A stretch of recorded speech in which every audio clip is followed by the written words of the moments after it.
Dear listener, thank you for choosing to listen. Before this story begins, I want to invite you into something deeper than entertainment.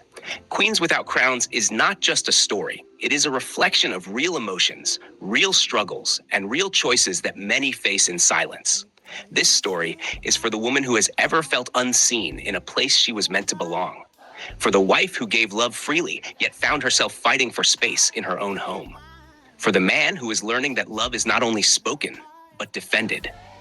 As you listen, you may recognize moments that feel familiar. You may feel discomfort. You may feel seen. That is intentional, because truth often lives in the places we avoid. This story explores what happens when loyalty is misplaced, when silence replaces protection, and when love is tested by expectations that were never meant to exist within marriage. But beyond the tension, this is also a story of awakening, a story of courage, of boundaries, of choosing peace over pressure. Marriage, as designed by God, is a sacred covenant built on unity, trust, communication, and partnership. And when those foundations are challenged, something must shift. So I ask you to listen with more than your ears. Listen with your heart, reflect with honesty, and allow yourself to feel every moment, because this is not just their story, it may be yours too. Welcome to Queens Without Crowns. With gratitude, Opamipo Oluwole.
Chapter 1. The Wedding Night. Amanda Olua entered her new home with hopeful eyes and a heart full of promise. The door opened slowly, almost ceremoniously, as if the house itself understood that something sacred was beginning. The faint scent of fresh paint and polished wood lingered in the air. Soft yellow lights glowed warmly against cream-colored walls. Everything looked new, untouched, waiting for her. She stepped inside carefully, her heels clicking against the tiled floor, her wedding ring still feeling foreign and beautiful against her finger. Mrs. Amanda Olua. The name felt heavy in the most beautiful way. She believed marriage was partnership.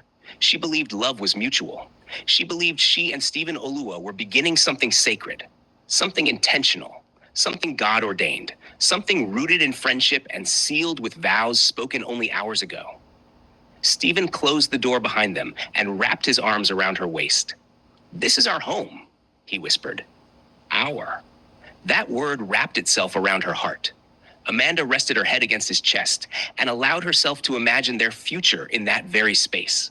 Sunday mornings cooking together, soft laughter filling the living room, children running across the hallway one day, shared prayers before bed, conversations at midnight about dreams and plans.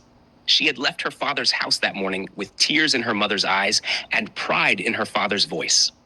"You are not going there to compete," her mother had told her gently. "You are going there to build." Amanda intended to build. She intended to love deeply, to respect, to serve, to grow.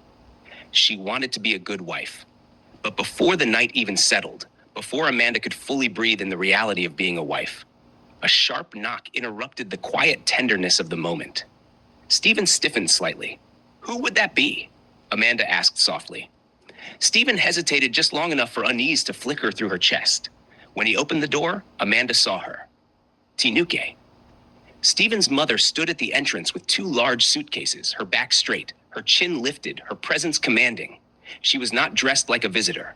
She was dressed like someone arriving with intention. "Auntie," Amanda greeted warmly, instinctively respectful. She moved forward to kneel slightly in greeting. Tanuke nodded once, eyes scanning Amanda from head to toe. "I will stay for a while," she said. Her voice carried no question, only declaration. Amanda glanced at Stephen, expecting clarification, expecting explanation. Stephen smiled awkwardly. "It's just for some time," he said lightly. "She wants to help us settle." Help. The word sounded harmless. A while became immediate permanence. Tanuki walked past Amanda without waiting for invitation. She stepped into the living room as if she had always belonged there. Her eyes surveyed the furniture arrangement, the wall decor, the dining area. She murmured thoughtfully. "We will need to adjust a few things." "We?" Amanda swallowed. Stephen reached for one of the suitcases and carried it toward the guest room. Amanda followed slowly, her smile still fixed, though something fragile had begun to crack quietly inside her chest. This was her wedding night, her first night as a wife. She had imagined candlelight, soft laughter, shared vulnerability. Instead, she found herself helping her mother-in-law unpack. Tanuki opened drawers, inspecting them. She placed her clothes neatly inside the wardrobe, as though she were settling in for a season. "You don't expect me to leave my son alone at a time like this," Tanuki said casually. "New brides need guidance." Guidance. Amanda forced a small laugh. "Yes, Ma." She told herself this was normal. Many mothers stayed a few days. Many mothers wanted to ensure their sons were comfortable. Many mothers struggled to let go. Temporary. Harmless. She was wrong.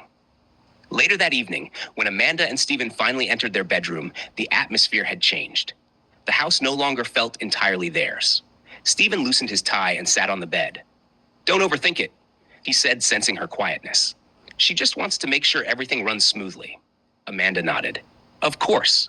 But her heart whispered questions she didn't know how to voice. "Why didn't you tell me? Why tonight? Why with suitcases?" She pushed the thoughts away. Love required patience. Marriage required adjustment. She would adjust. That night, as she lay beside her husband, Amanda stared at the ceiling long after Stephen had fallen asleep.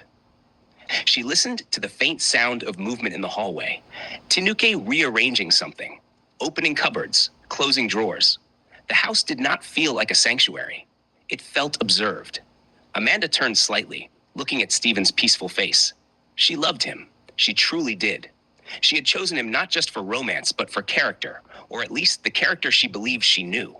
She wanted to trust him. But something inside her trembled. The next morning arrived too quickly. Amanda woke early, determined to make a good impression. She wrapped a scarf around her hair and headed to the kitchen, ready to prepare breakfast before anyone else rose. She stopped abruptly. Tanuke was already there. The kitchen lights were on, pots were arranged differently, spices had been moved from one shelf to another. The dining chairs were no longer positioned the same way. Tanuke stood at the stove stirring a pot. "You wake up at this time?" Tanuke asked without turning. "I wanted to prepare breakfast," Amanda replied gently. "I have already started. Stephen likes his tea a certain way." Amanda stepped closer, unsure where to stand in her own kitchen. "Oh," she said softly. "I didn't know." Tanuke finally turned, her expression unreadable. "There are many things you don't know," she said calmly. "That is why I am here." The words were not loud. They were not cruel, but they carried weight. Amanda felt smaller in that moment. She offered to help, but every attempt seemed unnecessary. "I will handle it." "You don't cut onions that way. Stephen prefers more pepper." Correction after correction, instruction after instruction. Amanda obeyed, because that is what good wives did. That is what respectful daughters-in-law did. That is what she had been raised to do. By the time Stephen entered the kitchen, the food was ready. He smiled at his mother. "Ah, Mummy, you've started already." Tanuki beamed. Amanda stood beside the counter, invisible. Stephen kissed his mother's cheek before sitting down. He did not notice the way Amanda's hands trembled slightly as she poured his tea. He did not see the way her wedding glow had dimmed just a little. After breakfast, Tanuki began rearranging the living room furniture. "This couch should face that direction," she declared. "Energy must flow properly." Amanda watched silently as her carefully chosen layout disappeared. "Do you agree?" Tanuki asked Stephen. Stephen shrugged. "If that's how you like it, Mummy. If that's how you like it. Not if that's how Amanda likes it. Not if that's how we like it." Amanda swallowed the ache in her throat. It was only the first day, only the first morning. Surely things would settle. Surely Tanuke would leave in a few days. Surely Stephen would notice. Surely her marriage would still become the partnership she envisioned. But deep down, beneath the obedience and forced smiles, beneath the optimism and restraint, a quiet truth had begun to whisper. This house was not waiting for her. It had been waiting for Tanuke. And Amanda, newly married and hopeful, was not stepping into a shared throne. She was stepping into a test. The wedding night that was meant to begin her love story had quietly introduced her to something else entirely. Not partnership, not sanctuary, but competition disguised as guidance. And though Amanda did not yet know the battles ahead, she felt the shift. The sacred space she had dreamed of had been entered by a third voice, a voice that did not plan to leave. As Amanda stood alone later that afternoon, folding her wedding dress carefully into its box, her eyes filled with silent tears. She had imagined that box holding memories of romance. Instead, it now held the first hint of disappointment. Still, she wiped her face. Still, she told herself to be patient. Still, she whispered to her reflection, "This is temporary." But the echo in her heart did not agree. And somewhere in the house, Tanuke's footsteps moved confidently across the floor, steady, assured, permanent. Amanda exhaled slowly. The marriage had begun. But not in the way she dreamed. And she had no idea that this was only the beginning.